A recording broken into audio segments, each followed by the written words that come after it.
Hello everyone, আসসালামু আলাইকুম। ভিডিওটি প্লে করার জন্য অসংখ্য ধন্যবাদ। আজকের ভিডিওতে দেখাবো কিভাবে একটি রাইস কুকারের পাওয়ার সমস্যার সমাধান করতে হয়। আমাদের কাছে আজকে একটি রাইস কুকার এসেছে। কাস্টমার বলছে অন হচ্ছে না।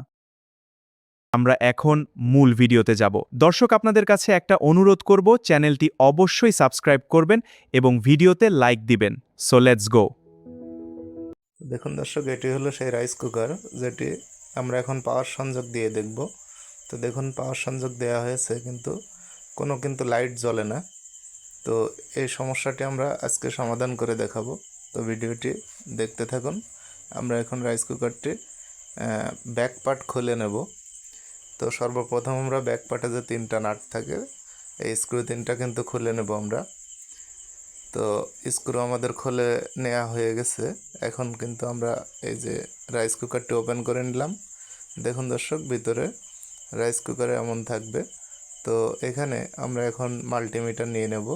তো ওহম রেঞ্জে দিব, মানে দেখুন ওহম রেঞ্জে দিলে আপনার এই যে লাইট মোডে দেবেন, যে লাইট অথবা অ্যালার্ম মোডে দেবেন। তারপরে আমরা পাওয়ার কর্ড থেকে এই যে পাওয়ার সকেটে প্রথমে কিন্তু আমরা মিটার ধরবো। দেখুন, একটি পিন থেকে আমরা সংযোগ পেয়েছি, সুন্দরভাবে মাইক্রো সুইচে গেছে। মাইক্রো সুইচ থেকেও ভোল্টেজ আউট হচ্ছে, একবারে কয়েল পর্যন্ত কিন্তু তারের সংযোগটি আছে। এখন আমরা আরেকটি তারের সংযোগ চেক করব। দেখুন, আরেকটি তারে কিন্তু কোনো সংযোগ নাই। এখন এই তারের মধ্যে কিন্তু আমাদের রাইস কুকারের ফিউজটি আছে। তো আমরা এখন ফিউজটি খুলে দেখব যে আসলে ফিউজটি নষ্ট হলো না পাওয়ার কর্ড নষ্ট হলো। তো যে কোনো জায়গা থেকে সংযোগটা কিন্তু মিস্টেক হচ্ছে। এখন আমরা প্রথমে ফিউজটা মাপ দিয়ে দেখব। যদি ফিউজ ঠিক থাকে তাহলে কিন্তু পাওয়ার কর্ড বা সকেট অন্য সাইডটা আমরা চেক করব। তো দেখুন, আমরা এখন মিটার দিয়ে ফিউজটা চেক করতেছি। তো দেখুন, ফিউজে কিন্তু কোনো ধরনের সংযোগ নাই, তার মানে ফিউজটি কেটে গেছে। তো ফিউজটি সর্বপ্রথম খুলতে হলে ফিউজের এক প্রান্ত কয়েলের সাথে লাগানো আছে, কয়েলের স্ক্রুটা আমরা খুলে নেব। তো দেখুন, আমরা কিন্তু কয়েলের স্ক্রু খুলে নিলাম, আর এক প্রান্ত কিন্তু সকেটের সাথে আছে। তো আমরা প্রথমে পাওয়ার কর্ডটি খুলে আলাদা করলাম, তারপর সকেটের 2টা নাট কিন্তু স্ক্রু আমরা খুলে নেব। তো এই স্ক্রু দুটো খোলার পরে আমরা কিন্তু পাওয়ার সকেটটি একটু টান দিয়ে বাইরে আনবো। তারপর ফিউজের আরেক প্রান্ত যেখানে লাগানো আছে সেটি কিন্তু আমরা সুন্দরভাবে খুলে ফেলব। তো দর্শক, এখন আমরা ফিউজটি বাহির করে নিলাম। দেখুন, অতি সহজে কিন্তু আপনারা চেঞ্জ করে নিতে পারবেন। তো মার্কেট থেকে একটি ফিউজ কিনে আনবেন। তো আনার পরে ফিউজটা যেভাবে খুললেন ঠিক একইভাবেই লাগাতে হবে।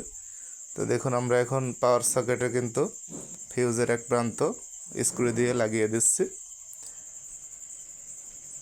তো এখানে এক প্রান্ত সুন্দরভাবে টাইট করে লাগাবেন, কোনো যাতে লুজ কানেকশন না থাকে সেটা খেয়াল রাখবেন। লাগানো হয়ে গেল, এখন আমরা সকেটটি লাগিয়ে ফেলব। তো সকেটের ভিতরে কিন্তু স্ক্রু লাগানোর জন্য আরেকটি প্লাস্টিকের ছোট্ট একটি জিনিস পাবেন, যেটি হলো স্ক্রুটা যার সাথে লাগে।